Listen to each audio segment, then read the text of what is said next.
Amis internautes, bonjour. Aujourd'hui, nous allons voir Lobelia tupa. Rémi, bonjour. Bonjour Thierry, bonjour.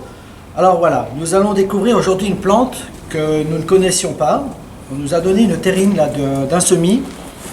Ce sont des Lobelia tupa, une plante originaire du Chili, de la famille des Campanulacées. Et ma foi, c'est une plante vivace.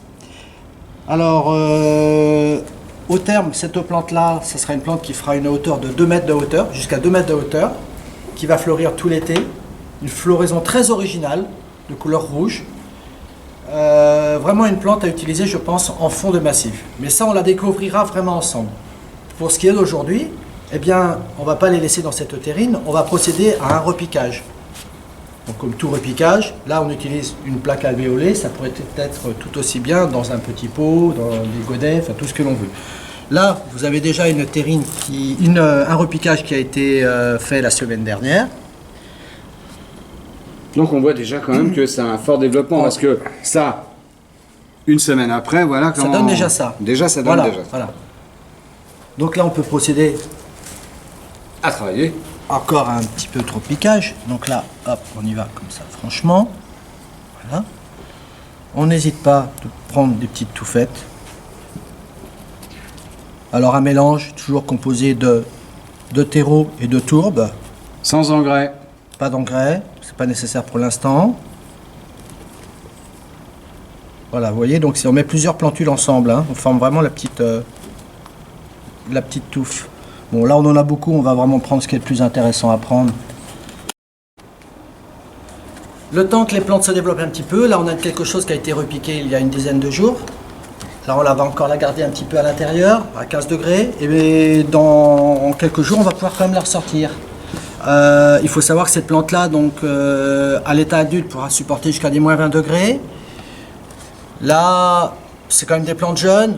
Je pense qu'à moins 5, moins 10, là, on peut craindre un petit peu plus les gelées. Donc, on pourra l'avoir à l'extérieur, ou plutôt donc à l'abri, dans un endroit lumineux, surtout pas trop chauffé. Et on laisse passer l'hiver comme cela. Et au printemps prochain, là, on envisagera de les replanter. On les plante et c'est à ce moment-là où elles vont pouvoir supporter le froid. Et là, ça supportera le froid. Là, pour l'instant, c'est trop jeune. Là, c'est trop jeune. Voilà, faut leur laisser leur chance de passer l'hiver. Je dirais presque au chaud, en tout cas en température presque hors gel, et la nature fera son affaire. On va se revoir une fois que on sera prêt à comment ça s'appelle, les planter dans le jardin, et puis on verra, on va suivre tout ça. Ce que ça donne. Ben voilà, bien. Merci, puis à la prochaine vidéo. Là, nous sommes donc le 11 février. Est-ce qu'on doit les rempoter maintenant? Alors on va regarder les racines. Voilà. Un beau chignon qui se forme. Donc il n'y a aucun problème. Non, voilà, c'est bon. Donc on prend un pot, on met de la terre, on met notre motte au milieu et on rempote. Une fois le rempotage exécuté, on arrose. On arrose. Et on attendra, même si c'est une vivace, hein, on attendra quand même les beaux jours vers avril, mai. Je vais la planter mi-mai et on se reverra après pour la floraison. D'accord. Voilà, merci. Bonjour. Alors Thierry. Oui. Là nous sommes le 28 avril et voici notre Lobelia tupa. Ils sont vraiment bien partis. Ils sont bien partis là. Ah là. Donc on attend vraiment l'arrivée des vrais beaux jours, parce que pour l'instant il fait encore froid. Ouais, il fait froid. Hein. Et puis dès, on va dire qu'elle est dans une quinzaine de jours, ces plantes seront plantées. Logiquement, si j'ai la place. Et puis voilà, il n'y a plus qu'à pousser. Et comme on le disait précédemment, on a vraiment hâte de voir la fleur, vraiment. Donc à bientôt. Très joli, hein. Alors nous voici le 19 août et notre Lobelia est en fleurs. Alors le constat que je fais aujourd'hui, c'est que elle est loin de faire les 2 mètres de hauteur dont j'avais dû vous dire au départ. Alors c'est vrai qu'elle est toute jeune, je suppose qu'elle continuera de grandir.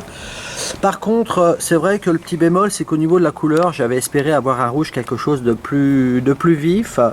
La forme de la fleur, néanmoins, est très originale. Mais voilà. Maintenant, est-ce qu'elle va donner plus de couleurs? Eh ben, écoutez, là, c'est la surprise. Donc là, moi, ce que je propose, c'est de voir encore l'évolution de cette plante. Hein. Ce que je n'avais pas dit, c'est que toutefois, c'est une plante toxique. Ne pas s'amuser à mâcher les feuilles. Alors c'est vrai qu'on l'appelle le tabac du diable, tout simplement parce qu'au Chili, les Indiens Mapuches, eux, s'en servent donc justement pour fumer les feuilles. Ça a des effets dont je ne vous dirai pas les résultats. Toujours est-il que, voilà, c'est quand même à savoir que c'est une plante aussi toxique. Hein. Ne mettez pas cette plante-là dans un jardin d'enfants, en tout cas. Voilà, moi j'attends de voir encore un petit peu l'évolution de cette plante. Hein. À bientôt.